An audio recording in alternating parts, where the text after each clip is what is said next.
Okay. Hi, my name is Tom Ritchie. I'm from Columbus, Ohio. Been doing vanning since the 70s. Most of these guys know me as Headstone rather than Blastro. Blastro is my latest van. Headstone is my old one. It was a 61 Ford Econoline. We're known for thumping around and waking everybody up in the morning with a big block Chevy, pulling the wheels off the ground. My new van stays on the ground, and I'm building another one that'll be over 200 miles an hour. This is what we haul Blastro in. It's called Blastro Mama. It's got the writing on the side of it. My new van is going to be a 200 mile an hour van. Will be called Ruckus. I'll change the bodywork on the side of this thing a little bit, make it say Ruckus. How long is this? This thing's 40 feet long with the wing, and a year to do the back end to make it haul Blastro, another winter to do the front end to make living quarters, and another year to put a Duramax in it. Had a 454 Chevy in it originally, and it just didn't have enough gonads to do what we needed it to do. The Duramax, 12 miles to the gallon, and pulls hills like crazy with this thing inside it. Hey man, Claude's here. So here's what you pull now. Okay, and now, yeah, this one's Blastro. 14 years, 14,000 hours to build it. It's got a lot of smoke and mirrors on it. The motor is actually for real deal. We're running Dragway 42 tomorrow night. Just came off of National Trails Night of Fire last weekend, and Paducah, Kentucky the weekend before, and a truck in the weekend before that. And we heard it in Paducah, and this is actually a completely different motor, transmission, and drivetrain than we had 3 weeks ago. Pulled pieces out of the one I'm building to make this thing happen. This van will run best of 773 at 178 mile an hour. And tomorrow we're running against another van, made to look like a school bus. It's got a big blown big block Chevy in it, running on gasoline. Belongs to a buddy of mine, Dean Rose. He's got a bus invention, so he made it look like a bus. It made it look like a school bus, so he can kind of help market his school bus invention. It's one of those where you hit the button that says this bus is about to move, please get it out of the way so they don't run over kids. His heart's in the right place. So. You tell me it has power windows or something? This thing's got a lot of smoke and mirrors inside. It's like That's the one. the shifter's for real. The power window switches obviously don't do anything if you look at my windows. The windows are screwed in. The air conditioning switches, they're just switches. They don't do anything. Same with the vents. Same with the speakers. There's a cassette player in there. It looks like it got a stereo system. There's no magnets behind the speakers. Didn't need to wait, and you couldn't hear it anyway. This thing is ridiculously loud. I will take hats off at 50 feet. This thing, we're known for crazy long burnouts. Last weekend I come off of probably I'll stop at the end of the 8th mile and back up. This thing it's got a Linko transmission, so I'm in 3rd gear in reverse. I can back up literally as fast as I can go forward. So I back up probably, if I got a crew that's with me that's on it, I can back up 80 mile an hour. Get your phone? It had 4 seats in it and everything else about it.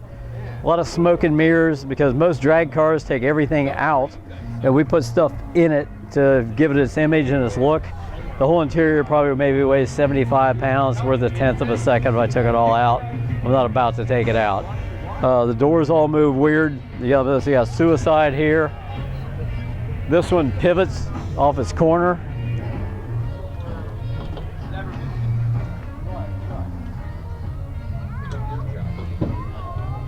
A move I originally saw off a street rod called Frankenstewed. It was a bad Studebaker. They had theirs motorized. I said, it's got to be an easier way. Ours is just a tube and it's manual. And then the hood opens like a grand piano. So.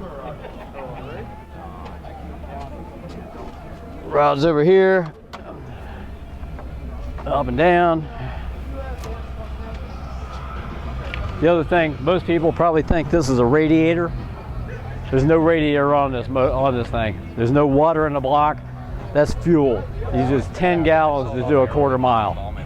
We are obviously not green. It's 2,000 horsepower on the motor. The drivetrain behind it's a Neil Chance converter with a Bruno unit and a 3-speed Linko with air shifts. Double parachutes, wheelie bars, a lot of smoke and mirrors. I got headlights that flash back and forth when I started up. May go over to the show here in a little bit. I got a laser in here. I got a revolver in this, and these are fireworks.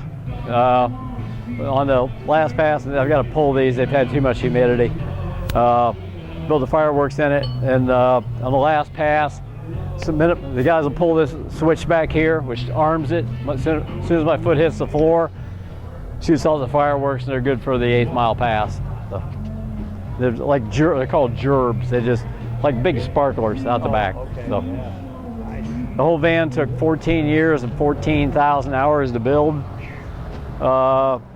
The wing is tube sandwiched with steel. These are exhaust pipes pieces welded in there. I did these first and these second. If I had them do over again, those have been doing the same angle that these do. They're just little tubes welded through the body. This stuff through here, we're known for 3-dimensional bodywork. This is an Audi. There's an innie down there. Originally, I welded them out of steel and welded them onto the body. By the time it was over with, I cut that back off. Those are made out of bondo. Everybody, bondo, oh my God. But bondo, it gets a bad rap because we've been putting in rust holes that you can't, it was originally metal. Now you're stuffing bondo in, nothing's gonna hold it. You put bondo in something like this, it's gonna stay forever. I don't care. Same way with Mama. Those things were, they were fiberglass. A layer of bondo on behind it and stuffed it in the right spot. We already had our pattern up there. Then be ready to do a bunch of hand sanding and little loads of bondo and sandpaper to bring yourself out of these things. These scoops became in there because the door opened on me at speed, folded it back in. I got a dent in there. And it's like, if I get something that's hurt, we make something out of it, So. And then this is an example of an innie. Give yourself a little more bondo than you actually need and carve it. The innies are a hell of a lot easier to do than the Audis. Because you're just there, you've already got your surface smooth, you don't have to worry about it, and then you just carve your way in. But even at that, it's a lot of hand sanding. Be ready to be there for a while. But I've given the idea to some other guys where they will do it. I said, man, you're just crazy with this stuff. Take a die grinder, make loops in your pinstripe, do anything you can, whatever your mind can come up on. My next one is I've got a guy that's a carver. He's called Frost Lion, and he's gonna do carving work on mine. We're gonna have a rat fink on steroids at least, and maybe some more stuff, And then the interior, if you wanna go closer, I'll show you what's what. To drive it, first thing you do, pull that lever back. That turns the fuel on. After that, I hit this up here. It turns my ignition system on. Hit the crank button, and then there's a ignition switch button over here. I pull it out, and at that point, it ought to be running. Once it's running, then if we're actually going down the track, we warm it up. This is first gear. I have to move this lever. I hit this transbank button here. Plus, we move that lever forward into forward. After that, then I'll hit this. That's the second gear. That's third gear.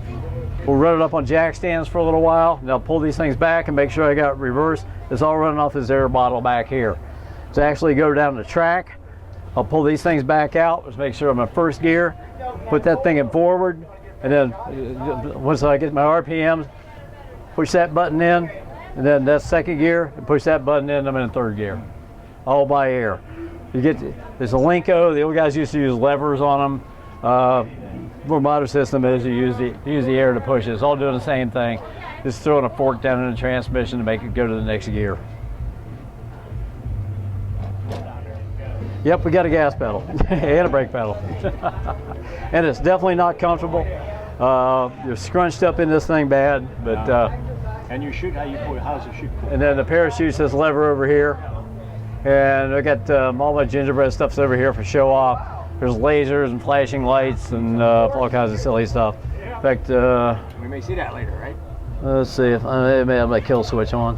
Yeah, the kill switch is on. I can't turn anything on right now.